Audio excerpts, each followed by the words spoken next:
마태복음 5장 우리 1절에서부터 9절까지 말씀을 함께 읽겠습니다. 시작.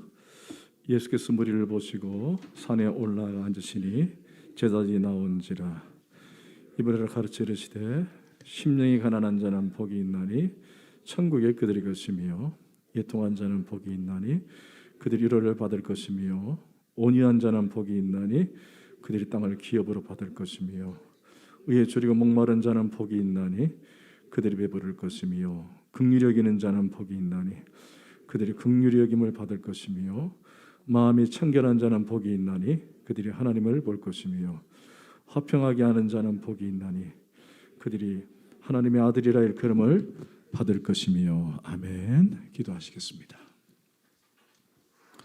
하나님 고맙습니다. 오늘 찬양을 통해 영광 받으시고 우리에게는 위로와 평안과 또 감사를 주시니 감사합니다. 이제 말씀을 저희들이 봅니다. 이 말씀을 통해 하시고자 하는 말씀을 우리에게 들려주시고 이 말씀을 잘 이해하고 도전받고 우리의 삶에 잘 적용하는 저희들 되게 하여 주옵소서. 감사하고 예수님의 이름으로 기도합니다. 아멘. 우리가 산상수훈 서론격인 이 팔복을 계속 묵상하고 있습니다. 여러분, 팔복을 쭉 묵상하다 보니까 이 팔복이 두 개의 쌍으로 이루어져 있다는 것을 확인하게 됩니다. 첫 번째 복에서 네 번째 복은 성도가 하나님과의 어떤 관계를 가지고 어떠한 내적인 내부적으로 어떤 성품을 가져야 하는지에 대한 얘기를 다루고 있다고 한다면은 나머지 여덟 번째까지는 다섯 번째, 여섯 번째는 성도가 외부적으로 행동으로 어떻게 성품을 드러내야 하는지에 대한 말씀을 주고 있습니다. 특별히 오늘 우리가 봐야 할 묵상하게 되는 나머지 팔복은 자신을 위하기보다는 이웃을 위한 공동체를 위한 그런 내용이 담겨 있다라고 할 수 있습니다. 자, 우리 먼저 우리 7절을 다 함께 읽겠습니다. 7절 시작. 긍휼히 여기는 자는 복이 있나니 그들이 긍휼히 여김을 받을 것이며. 복이 있는 자의 삶은 긍휼히 여기는 자다. 그러면 이 긍휼이라는 단어가 뭐냐? 긍휼. 여기 긍휼이라는 단어는 나를 희생시키는 사랑을 의미합니다. 긍휼이라는 것은 나를 희생시키는 사랑. 긍휼을 다른 말로 이해한다면 아마 자비, 인애, 또 불쌍히 여기는 마음이라고 할 수 있습니다. 이 반대의 말은 무자비 또는 포악, 무정, 냉정, 천대가 할 수 있겠죠. 그리고 긍휼은 사람과 사람 사이의 관계를 어떻게 할 것인가에 대한, 특별히 연약하고 힘든 지체들을 어떻게 대할 것인가에 대한 태도를 말할 수 있습니다. 이 긍휼이라는 단어가 여러분이 잘 아는 것처럼 히브리어로 헤세드라고 하는 단어를 씁니다. 많이 들어보셨죠? 헤세드. 그러니까 이것은 단순히 다른 사람을 동정한다라는 의미이기보다는 이 말은 다른 사람의 입장에 대어서 생각하고 행동하는 이것을 말하는 것입니다. 다른 사람. 다시 말해가지고 상대방과 입장을 바꾸어서 생각하는 삶의 자세를 이 긍휼이다라고 말할 수 있습니다. 오늘 이 사회가 가장 필요한 것이 바로 긍휼히 여기는 마음일 것입니다. 여러분, 코로나 많이 힘드시죠?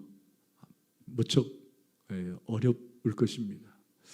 특별히 얼추보이도 나왔지만 개인 사업을 하시는 분들 참 어렵습니다. 참 너무 어려워요. 정말 어렵고 또 직장에서도 코로나 때문에 눈치를 많이 본다 그래요. 만약에 코로나에 걸리면은 우리 회사에서 나갈 생각을 하라 이렇게 얘기할 정도로. 그래서 얼마나 그게 긴장이 되는지 그런데도 코로나에 걸리면 어떻게 해요? 정말 어렵죠. 그래서 코로나에 걸리니까 사람들이 이제는 이 색안경을 끼고 보는 경우가 많이 있더라고요. 마치 죄 지은 것처럼. 물론 뭐 우리가 이제 여러 가지로 해석이 좀 다 다를 수도 있겠지만은, 다 다를 수 있어요. 다를 수 있지만은 뭐 그냥 물건 사러 갔다가 마스크를 썼는데도, 잠깐 벗었는데도 이렇게 걸리는 경우도 있고, 여러 가지 나와 상관없이 걸리는 경우도 있습니다. 그럴 경우에는 어떻게 뭐 이해할 수 없죠. 근데 그런 사람들을 손가락질하고 정죄하고 그렇게 할 필요는 없는 거죠.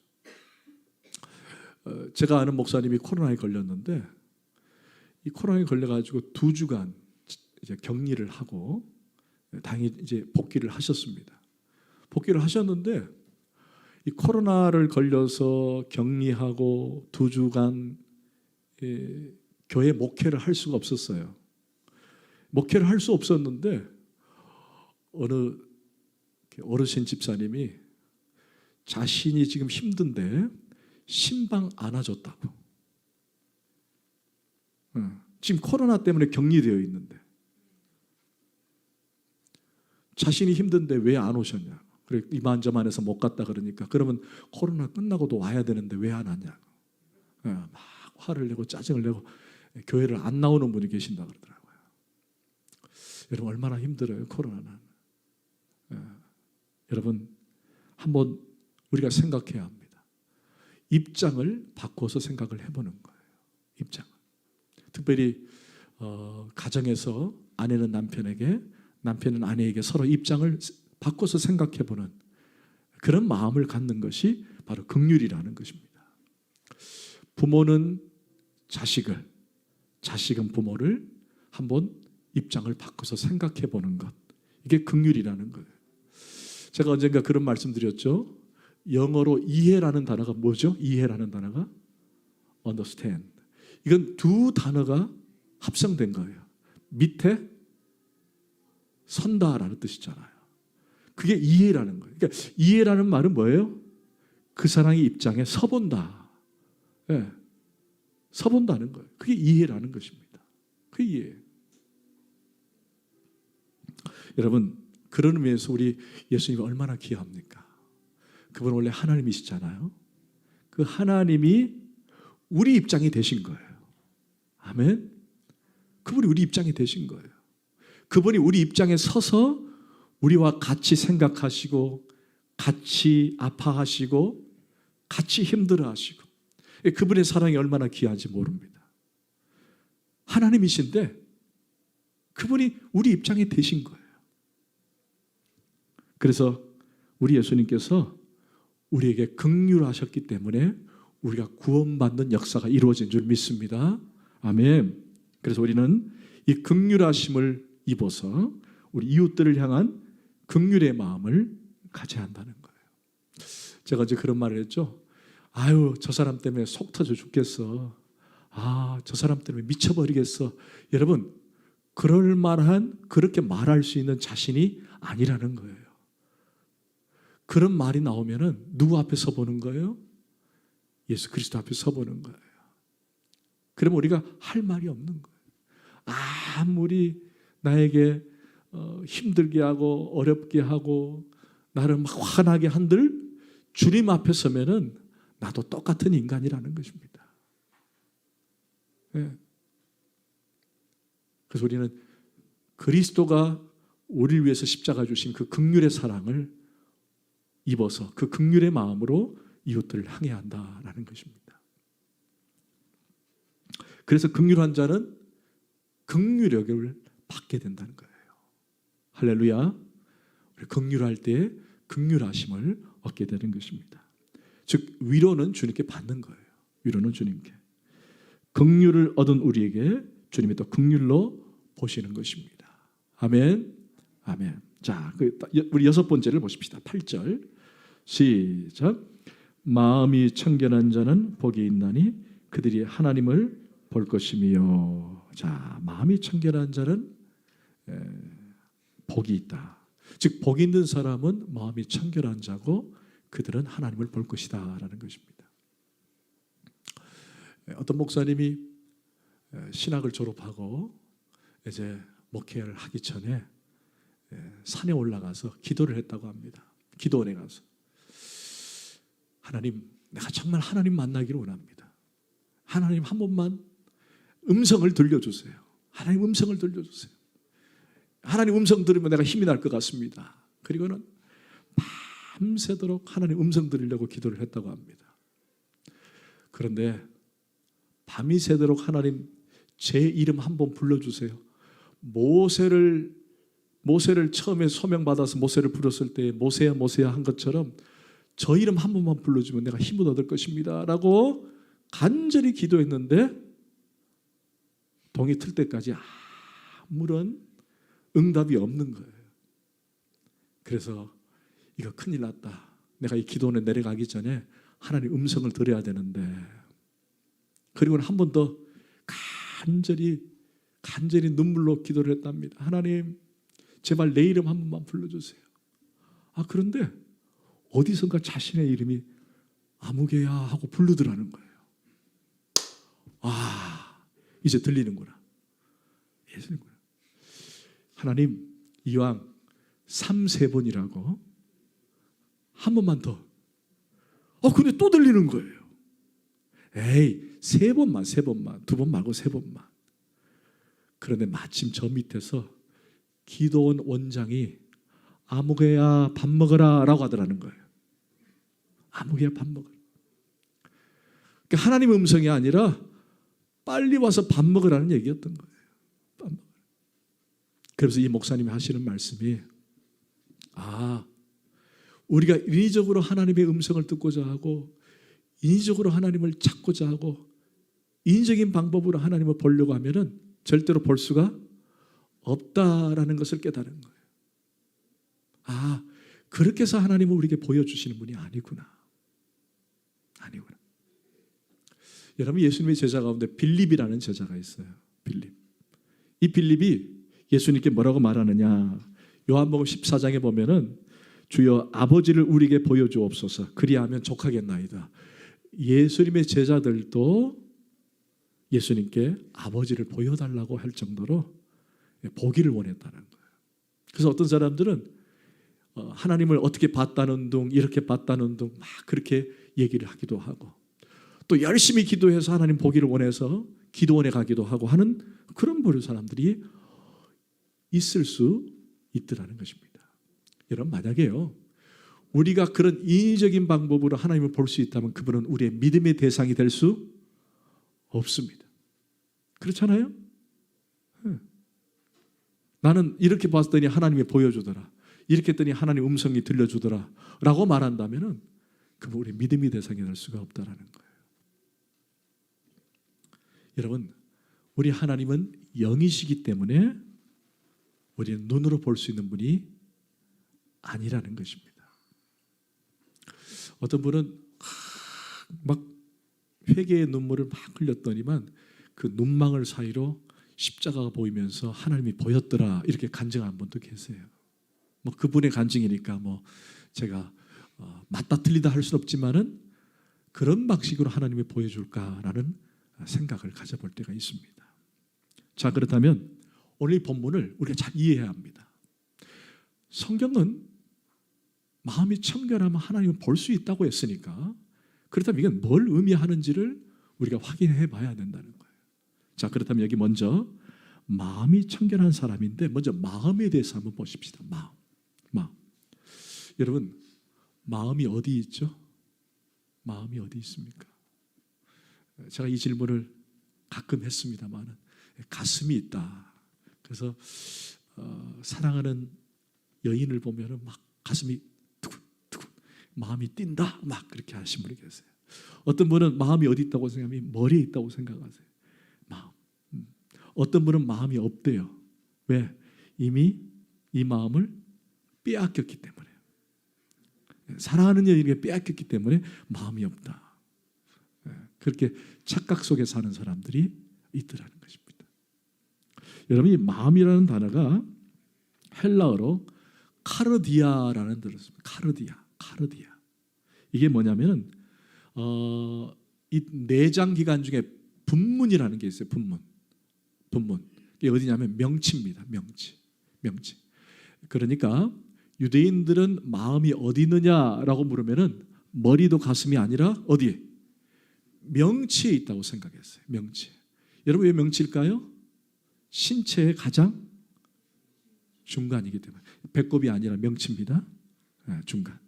이 말은 왜 신체의 중심이기 때문에 그렇게 말을 표현했지만은 마음은 인간 모든 것의 중심이다라고 생각하기 때문에 그런 거예요. 마음은 인간 모든 것의 중심이다. 그런데 이런 마음이 어떻게 해야 된다 그랬죠? 청결해야 된다라고 되어 있습니다.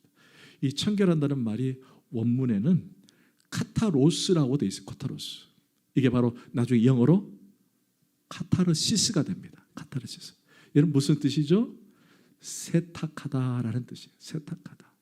알곡으로 만들어주다라는 뜻입니다. 그러니까 마음이 청결해야 하나님을 볼 것이라는 말은 마음을 세탁해야만이 하나님을 볼 수 있다라는 뜻이에요. 여러분 좀 이해가 되세요? 그러니까 마음이 더럽고 때가 묻으면 하나님을 볼 수 없다라는 것입니다. 자, 그러면 우리가 좀 더 구체적으로 이 청결을 이해하기 위해서 청결의 반대말이 뭡니까? 청결의 반대말 그냥 더럽다라고 표현할 수 있겠죠. 더럽다. 그런데 이걸 성경적으로 적용해 보면은 청결의 반대말은 외식하다, 간음하다라는 뜻이에요.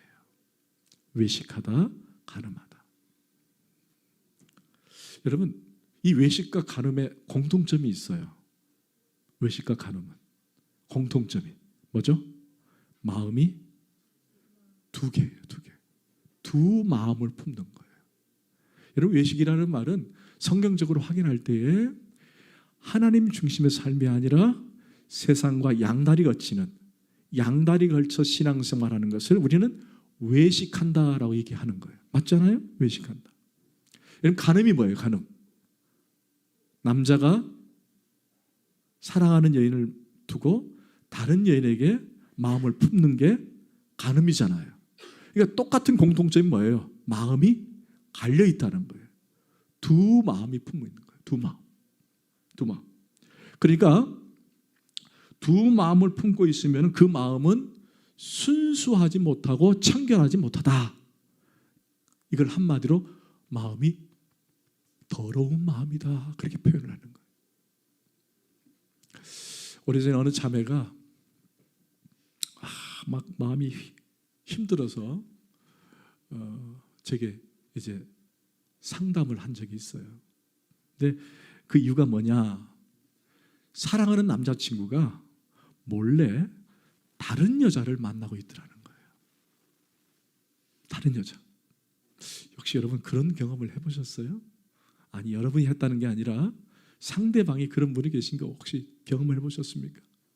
그러면 어떻게 해야 되죠? 그냥 따기 한 대 때리고 헤어지는 게 맞습니다. 여러분 생각해 보세요. 그 남자가 양다리 걸쳐서 내가 사랑하는 여인의 마음을 온전히 이해하고 알 수 있을까요? 안 되잖아요. 양다리 걸쳐 있는데 두 마음을 갖고 있는데 이 여자의 마음과 저 여자의 마음을 어떻게 온전하게 우리가 알 수 있겠습니까? 안 되죠. 우리가 하나님을 사랑한다고 하면서 세상을 더 사랑하고 하나님을 사랑한다면서 다른 걸 더 사랑한다면 하나님의 마음을 어떻게 우리가 알 수 있겠어요? 알 수 없죠. 온전히 이해를 못하는 거예요. 이해를 못하는 거예요. 이것을 가리켜 우리는 이중적 신앙생활이다라고 얘기하는 거예요. 이게 바로 외식이고 간음이 되는 거예요. 이런 마음은 청결한 마음이 될 수가 없다라는 거예요. 여러분, 아담과 하와가 하나님을 잘 섬기다가 사단의 유혹에 넘어가서 말씀을 떠나 그가 이중적 마음을 갖게 됐어요. 하나님께서 먹지 말라고 하는 말씀의 율법을 주었음에도 불구하고 그는 사단의 유혹에 넘어가 사단의 꼬임에 넘어가 결국 범죄를 하게 됐죠. 이중적 마음은 그 상태에 죄가 들어오게 돼 있다는 거예요. 죄가 들어오게 돼 있어요. 여러분 성경에서 말하는 이스라엘 초대왕 사울도 이중적 마음을 갖다가 결국 멸망하지 않습니까? 가룟 유다도 그랬고 아나니아 삽비라도 마찬가지예요. 이중적 마음의 결과는 멸망이라는 것입니다. 멸망이라는 거예요. 그래서 우리가 왜 하나님을 볼 수 없습니까? 왜 하나님의 믿음이 왜 이렇게 약해집니까? 왜 하나님을 온전히 만나지 못합니까? 라고 하는 그 결론을 우리가 어디까지 도달할 수 있느냐? 그것은 바로 마음의 상태가 이중적 마음이기 때문에 하나님을 경험할 수 없다는 거예요. 하나님을 믿긴 믿는데 하나님을 사랑한다고 입으로는 고백하지만은 그러나 온전하게 하나님 앞에 집중하지 못할 때에는 마음이 갈리다 보면은 이중적 마음이 되고 결국에는 하나님을 경험할 수 없게 되는 거예요. 여러분 이사야서 44장 18절에 보면 그들이 알지도 못하고 깨닫지도 못함은 그들의 눈이 가려서 보지 못하며 그들의 마음이 어두워져서 깨닫지 못함이니라. 여러분 하나님이 아니 계신 것이 아니라는 거예요. 하나님의 존재가 불확실해서 그것이 안 느껴지는 것이 아니라 결국에는 어디 근거가 있다는 거예요. 바로 내 마음에 문제가 있는 거예요. 내 마음에. 여러분 두 마음을 품고 신앙생활하면요 하나님의 은혜를 경험할 수가 없다는 것입니다. 요즘 딸기철이죠.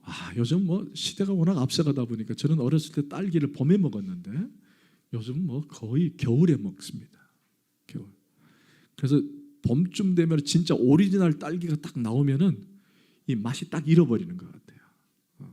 딸기는 봄 과일이 아니라 이제는 뭐 겨울 과일이 돼버렸습니다. 그런데 제가 딸기를 살 때마다 항상 느끼는 거예요. 항상 느끼는 거예요. 여러분 박스 안에 든 딸기 위는 어때요? 너무 좋아요. 커요. 그리고 먹음직스러워요. 윤기도 잘잘 흘러요. 그런데 랩을 다 이렇게 제거하고 위를 딱 드러내면 밑에는 뭐예요?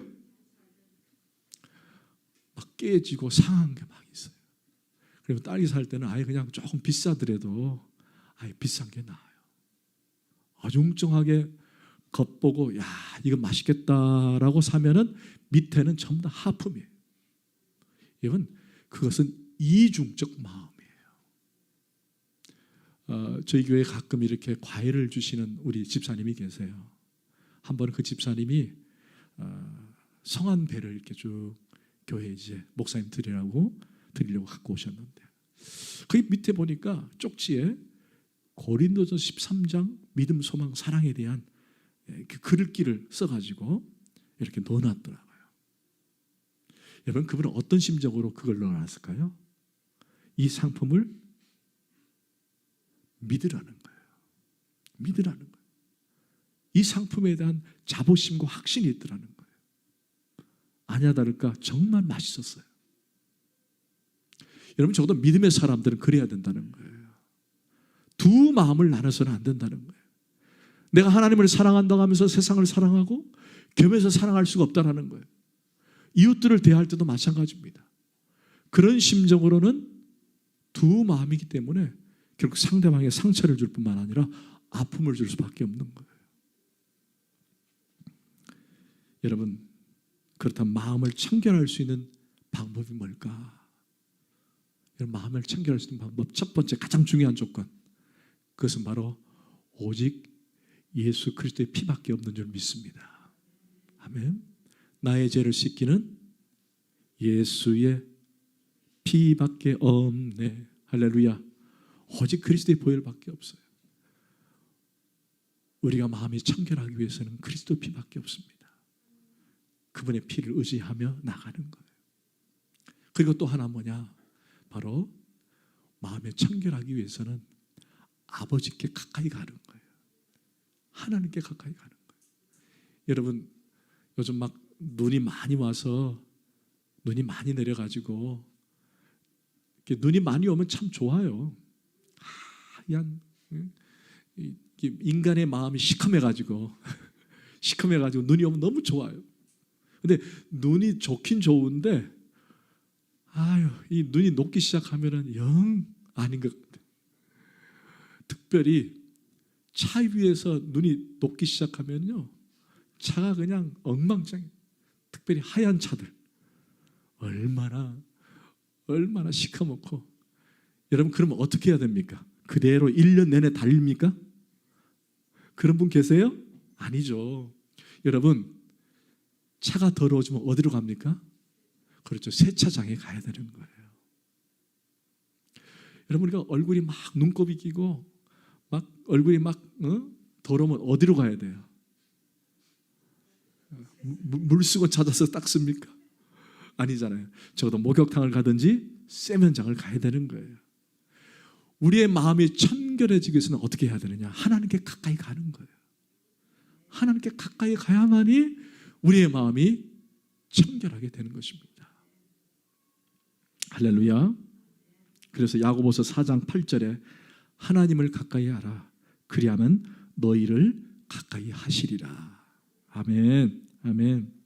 자, 그렇다면 이제 마음도 알겠고 청결함도 알겠어요.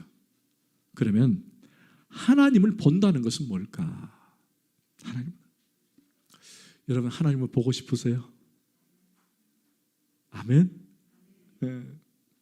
근데 구약에서 하나님을 보는 자는 어떻게 되죠?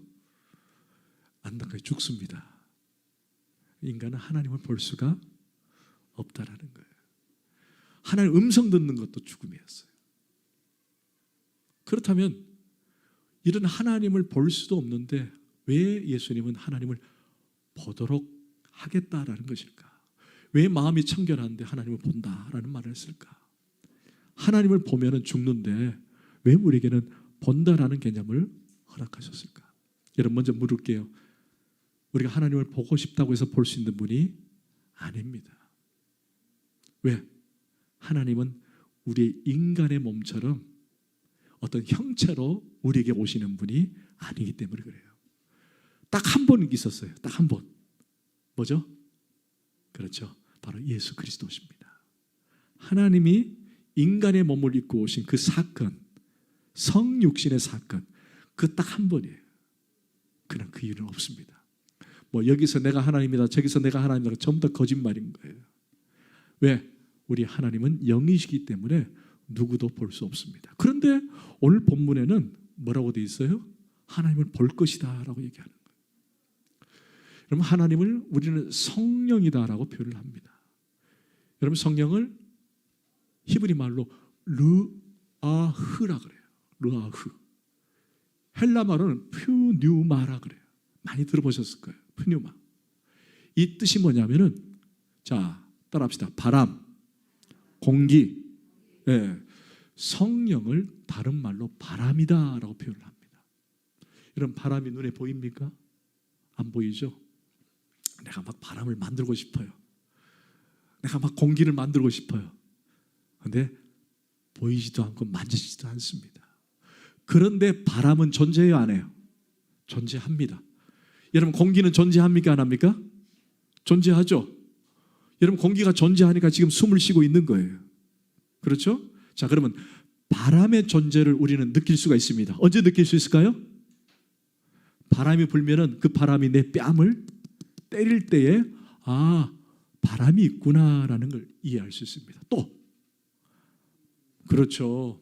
바람이 불면은 우리가 지나갈 때 뭘 보죠? 나무 위에 달려있는 잎들이 흔들리면서 아, 바람이 존재하는구나라는 걸 알게 되는 거예요. 제가 말씀드린 것처럼 공기는 눈에 보이지 않지만 우리가 호흡을 하고 있다는 것 통해서 공기가 있다는 것을 확신하게 되는 거죠. 그러니까 르하흐, 바람이라는 것, 성령이라는 것, 하나님이라는 분은 눈에 보이지는 않지만은 그분은 실제로 존재한다라는 것을 그것들에서 확인할 수 있는 거예요. 그러면 여기서 결론이 나오죠.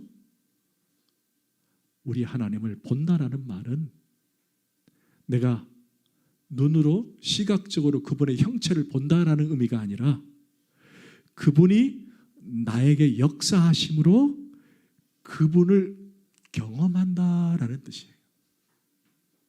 아멘.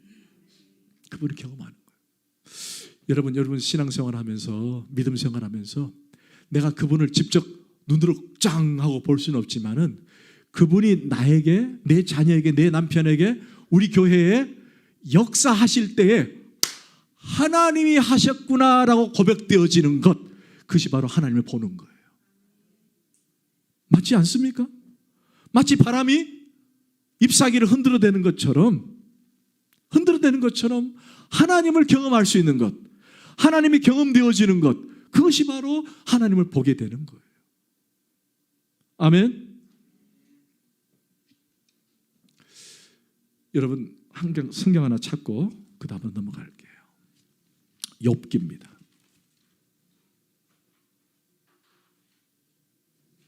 시편 바로 앞에 있는 구약 803쪽. 구약 803쪽.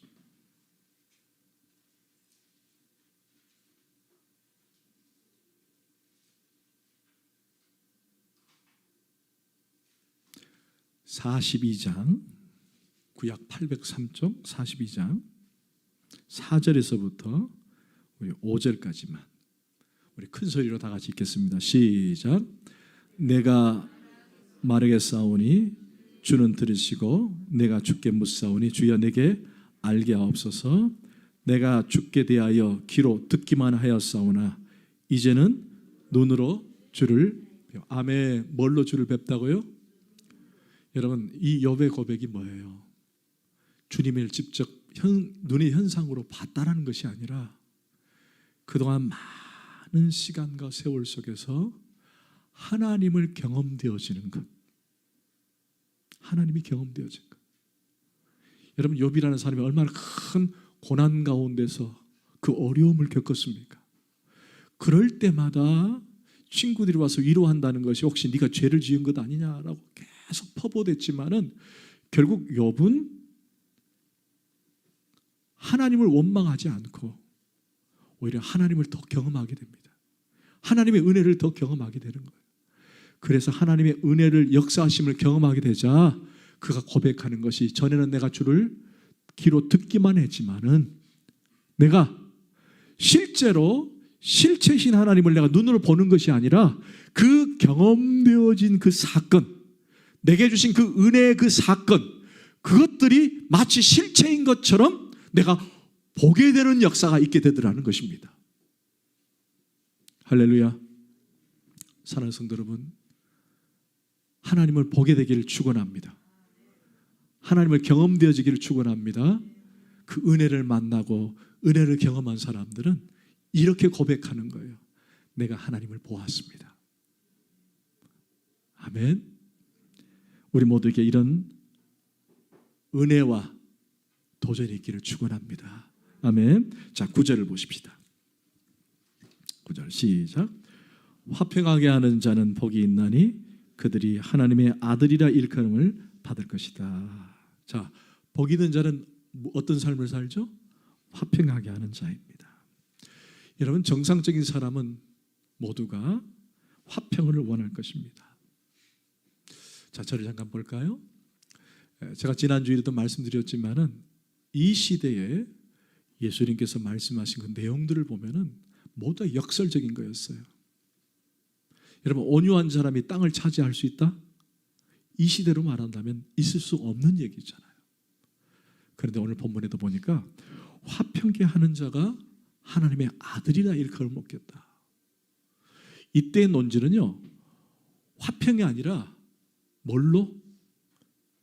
싸움과 전쟁과 권력으로 오히려 더 칭송을 받던 시대예요. 그런데 많은 무리들 앞에서 예수님께서 화평케 하는 자가 더 하나님의 아들임을 일컬음을 받겠다라고 하니까 이게 받아들일 수 없는 그런 논지가 될 수밖에 없었어요. 자, 그러면 화평이라는 말이 뭘까? 여러분 화평이라는 단어를 잠깐 설명하겠습니다. 이 화평이라는 말은 이 성경적 개념을 먼저 우리가 이해해야 합니다. 이 단어는 이 두 가지 의미가 있어요. 하나는 전쟁의 반대말입니다. 전쟁. 그러니까 전쟁을 치르고 있는 곳에 와서 평화 협정을 맺는 것, 이게 바로 화평이라는 의미가 있어요. 또 하나는 뭐냐면은 매우 혼란한 상태를 질서 있게 회복시키는 것, 이게 바로 화평이라는 단어입니다. 자, 그런 의미에서 화평하게 하는 자라는 말은 화평을 만들어가는 자라는 의미가 되는 거예요. 화평케 하는 자는 화평을 만들어가는 자. 저와 여러분이 서 있는 곳에서 이렇게 화평을 만들어가는 자 되기를 주 예수 그리스도로 축원합니다.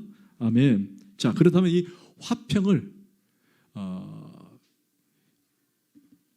능동적 수동태로 누구와 화평을 먼저 이루어야 되는지를 잠깐 보고 말씀을 맺겠습니다. 먼저 우리는 하나님과의 화평을 이루어져야 합니다.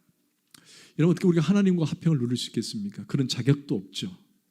그런 자격이 없죠. 여러분, 감히 어떻게 우리가 하나님과 화평을 논할 수 있겠습니까?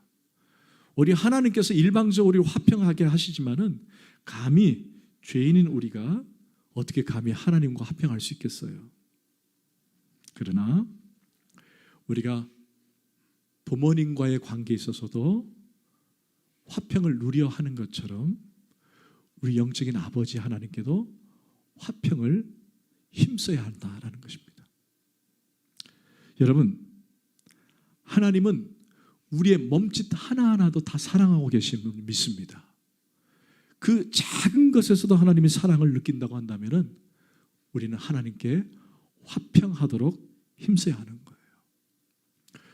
우리가 범죄할 때에, 죄를 지었을 때에, 또 주님 말씀대로 살지 못했을 때에 하나님 앞에 하나님께 나아가는 화평을 우리가 힘써야 하는 거예요. 그래야만이 우리는 화평한 자가 되는 거예요. 또 하나는 뭐예요? 하나님과 화평하기를 원한다면 또 그 다음에 이웃 간의 화평을 힘써야 되는 거예요. 우리 주닮은 식구에게는 뭐 이게 적용이 될지 안 될지는 모르겠지만은 우리 주닮은 식구들 모두는 화평케 하는 자인 줄 믿습니다. 가정에서나 직장에서나 또 교회에서나 트러블 메이커가 돼서는 안 돼요. 늘 화평을 끼쳐야 됩니다. 화평. 그런 분이 계시잖아요. 정말 저 사람은 여기 없었으면 좋겠다. 이런 분들이 우리 주변에 많이 있어요. 여러분, 우리 주닮은 성도들은 꼭 있어야 하는 존재들이 되기를 축원합니다. 아멘. 네.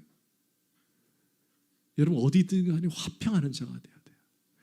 그 공동체를 막 와해시키고 그 공동체에 어려움을 주고 깨트리고, 근데 가만히 보니까요, 이 공동체에 어려움을 깨트린 사람들이 상처가 많은 사람들이더라고요. 상처가 많은 사람들이 꼭 이렇게 삐딱하게 사람을 보고 이해하는 경우가 있어요.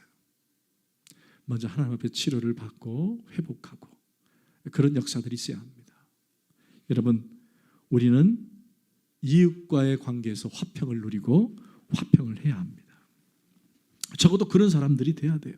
그런 사람들, 상처를 주고 상처를 받는 그런 어리석은 자가 돼서는 안 된다는 거예요.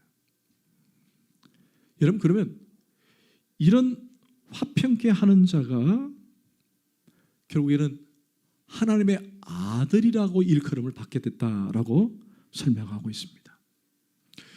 여러분, 제가 질문 하나 할게요. 우리가 하나님의 아들이라고 일컬음을 받는 방법이 뭡니까? 하나님의 아들이라고 하는 일컬음을 받는 방법이 뭐예요? 딱 한 가지가 있어요. 오늘 본문은 그것을 화평케 하는 자가 얻는다 그랬는데 이게 맞는 말이냐?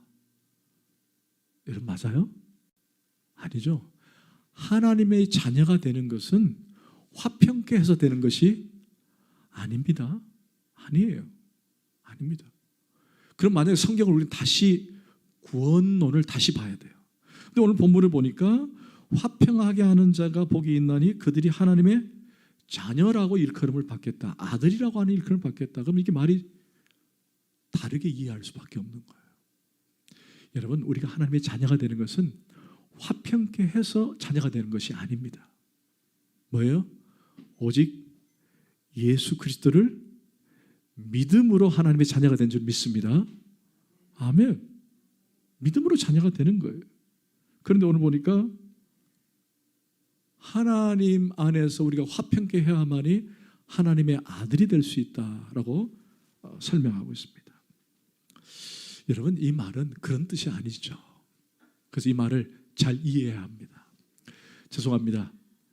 캐톨릭에서는요, 선을 쌓고 화평을 끼치면은 하나님의 자녀가 될 수 있다라고 설명을 하기도 해요.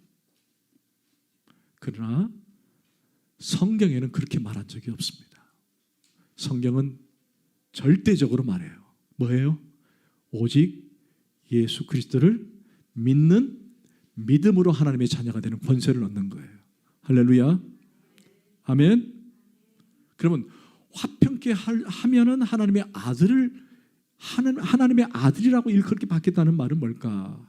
이 말은 그런 구원적 관점에서 이해하는 것이 아니라 곧 이것은 너희들이 화평을 힘쓸 때에 하나님으로부터 또는 세상으로부터 너희들이 예수 믿는 사람이구나 라고 하는 불리움을 받게 된다는 거예요. 아멘. 여러분, 얼마나 귀합니까? 여러분이 세상에 나가서 직장에서나 가정에서나 또는 모임에서 역시 하나님 믿는 백성은 달라, 그게 바로 아들이라고 일컬음을 받는 거예요. 그런 자 되기를 축원합니다. 직장에서나 어디서나 저 사람은 역시 다르다, 믿는 사람이 다르구나, 정말 하나님 믿는 백성이구나, 그런 일컬음을 받게 되는 거예요.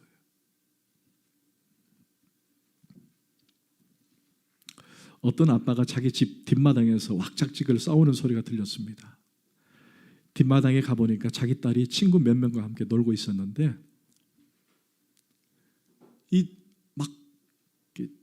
큰 소리 내면서 막 놀고 있는 거예요. 그래서 아빠가 너희들 왜 이렇게 노니? 왜 이렇게 놀아? 그랬더니 이 딸아이가 아빠, 우리는 지금 싸우는 게 아니라 그저 교회 놀이 하고 있어요 그러더라는 거예요. 교회 놀이. 교회 갔더니 매일 싸우기만 하고. 여러분, 화평케 하는 자라는 말은 적극적으로 사람 사이에 뛰어들어가서 조성하는 사람을 화평케 하는 자라고 얘기하는 거예요. 그럴 때 그 사람이 예수 믿는 사람이구나, 그리스도인이구나, 주 닮은 교회 교인이구나 라고 하는 소리를 듣게 되더라. 그런 뜻이 바로 오늘 본문인 거예요.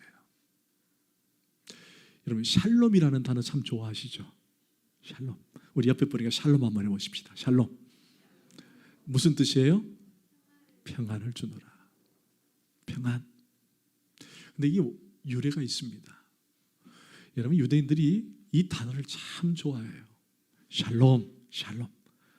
가면은 샬롬, 샬롬이라는 단어가 막 이곳에서 저곳에서 막 들려옵니다.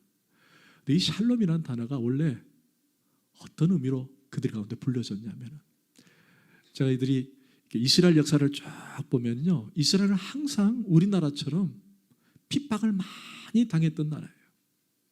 외세로부터 매일 핍박을 많이 당했어요. 이 나라가 또 점령을 하면 또 저 나라가 와서 또 점령을 하고 해방되기가 어려웠어요.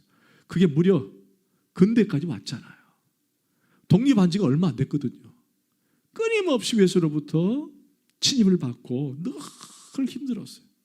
근데 그들이 매일 외치는 게 뭐예요? 샬롬, 샬롬, 샬롬, 샬롬. 이게 뭐냐?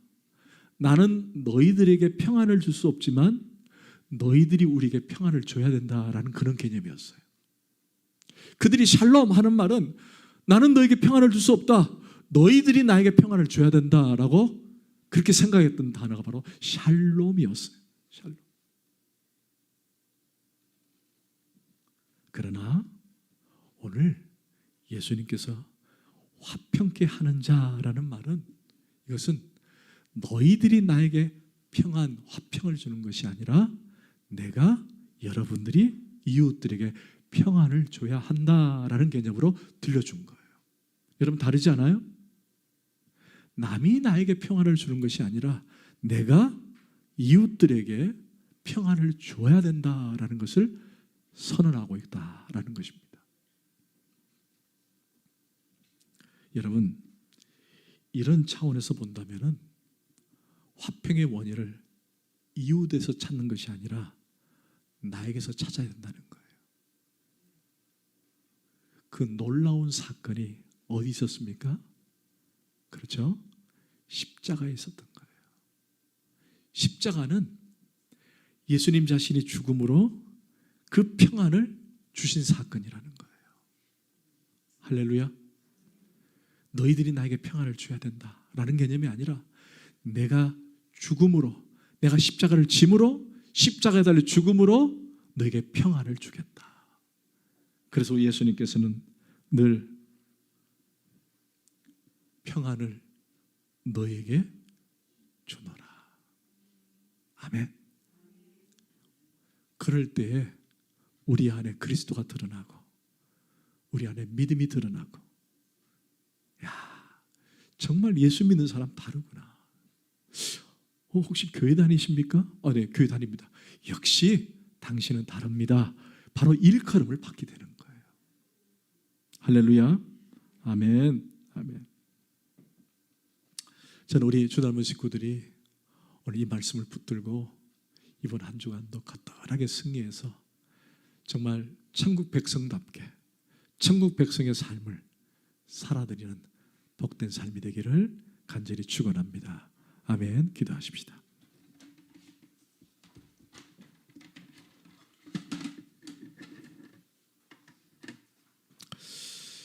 하나님, 오늘 긍휼한 자와 청결한 자, 또 화평케 하는 자를 우리가 함께 묵상을 했습니다. 이것은 우리가 이미 지니고 있는 성품들인데, 이것을 우리가 그동안 사용하지 못했다고 한다면 오늘 우리가 사용할 수 있도록 힘을 주시옵소서. 이미 복을 받은 우리 인생들이 어떻게 살 것인가에 대한 가장 중요한 고민들을 이 팔복을 통해서 우리가 하게 하여 주옵소서. 이번 한 주간도 이 말씀을 붙들고 살아가는 저희들 되게 하여 주옵소서. 예수 그리스도 이름으로 간절히 기도합나이다. 아멘.